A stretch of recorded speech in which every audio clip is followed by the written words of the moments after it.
It's a pleasure to be here on behalf of Dr. Ben Carson. But I am also a former police chief. I was a local police chief, and I was in charge of the state liquor enforcement division as well for the state. And as you know, New Hampshire does a very good job of selling alcohol. So, right? It's all over our highways. In fact, we're the only state that has liquor stores on the highway. So my focus, along with Dr. Ben Carson, is several. I've had personal addiction in my family. So from a personal standpoint and from a professional standpoint, I've seen this my entire adult life and childhood. My father died from crack cocaine. And when I was a young man growing up in Atlanta, Georgia, my father was a marijuana dealer. He drove tractor trailers for a living, but he also sold marijuana on the side. He engaged in crack cocaine usage, ultimately losing his life. My older brother, who's also into the drug arena, sold drugs, used drugs, also became a pimp, is now in prison, second time for murder. First time was for attempted murder. So my mother has a son who's a convicted murderer and a son who was a former police chief. We came from the same family, same source. And when I entered public service, I entered through the United States military. Very proudly served my country and served my state and my local community.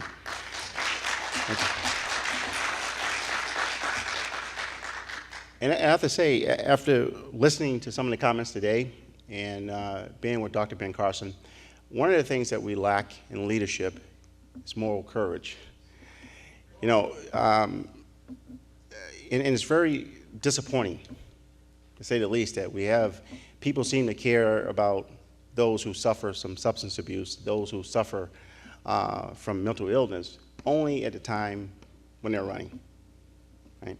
Dr. Ben Carson, his faith guides him, like most of our faith guides us. And so when you realize that, you realize you have a moral obligation to your fellow man. And in our state of New Hampshire, if you talk to the Commissioner, Bill Wren, of New Hampshire State Prisons, you realize that 85% of our prison population is there for mental health and substance abuse. 85%. We spend over $200 million on our prison. $200 million in this state here. New Hampshire, and you may be surprised to know this, but New Hampshire has the fastest growing prison rate in the United States. 8% growth in our prison rate. 8%. And so, while I certainly appreciate law enforcement, it's been my passion, it's been my career, this is a medical public health issue. It is not a law enforcement issue. And to use a law enforcement tool, the only thing we have in law enforcement is to arrest you and put you in prison. Now, there are pieces of legislation being worked on right now, and our state is going to spend an enormous amount of money fighting this issue. And we're going to spend quite a bit of that money in enforcement. And I'm not here advocating taking money away from enforcement, but I am advocating, let's do something different. Let's do something a little different. Let's put a lot of money into prevention and treatment. Putting more money into prison, and I have to tell you, I visited my brother twice in prison. The first time he got 8 years in prison for attempted murder. The second time he got 15 to life. I don't know any person who's been to prison who said, I'm not going to engage in criminal activity because you moved the sentence from 15 years to 30 years. That's just an extended cost onto taxpayers. It's not solving the problem. If we were to put more money into preventing this problem from happening, it would cost us less on the other end. And when we look for the bad guy, who's the bad guy? 75% of all first-time heroin users now started with prescription drugs. The bad guy's not some creepy guy hanging around the corner, like my brother and my father. This is a guy or a woman wearing a white robe. Why? Because the pharmaceutical companies in the late 80s started promoting drugs directly to consumers. Before, the pharmaceutical companies promoted drugs to doctors. Your doctor prescribes your medication. Now, they go directly to consumers. This is all about money. If you look at the amount of money being spent on advertisement, I think it's close to $4 billion is spent on pharmaceutical drugs. We are actually engaged in selling sickness to people. So we think we're going to solve this problem by saying, let's put more cops on the street, more prosecutors, and build bigger prisons. That's not going to solve the problem. And meanwhile, we have the doctors who are getting away with this. The pharmaceutical companies are getting away with this. 90% now of heroin users are white. 90%.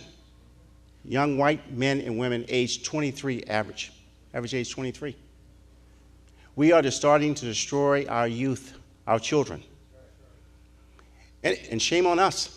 Shame on us for letting people pass legislation that says that we need to put more emphasis on arresting people and incarcerating people.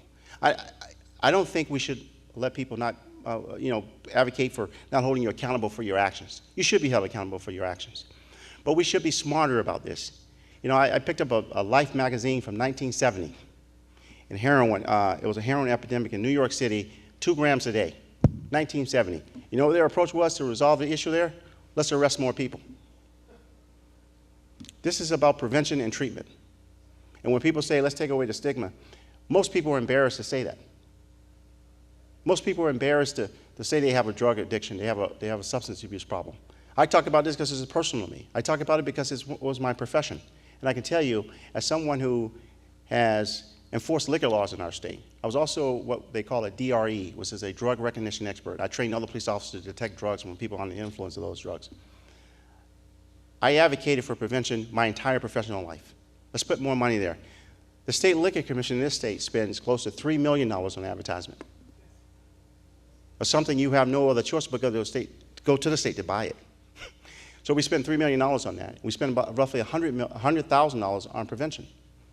We've reduced our prevention to a commercial once a year around prom and graduation season, and a couple of posters, and the DARE program.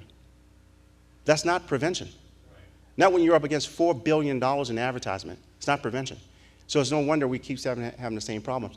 I really hope that in our state of New Hampshire, and with folks like Dr. Ben Carson, I really hope that we begin to make a difference in our country. And we can do it right here in New Hampshire because we have a citizen legislature. So you can contact your state senators, you can contact your state representatives and hold them accountable. Do something different. Spending millions of dollars on the same problem in the same way is wrong. Just in 2014, we had an epidemic because young people were overdosing on synthetic marijuana in Concord and Manchester. We had a chance to change it then, we didn't. And then in 2015, we have an epidemic of heroin. And we passed more legislation in 14, we passed more legislation in 15. In 16, let's do it differently. Thank you again for your time.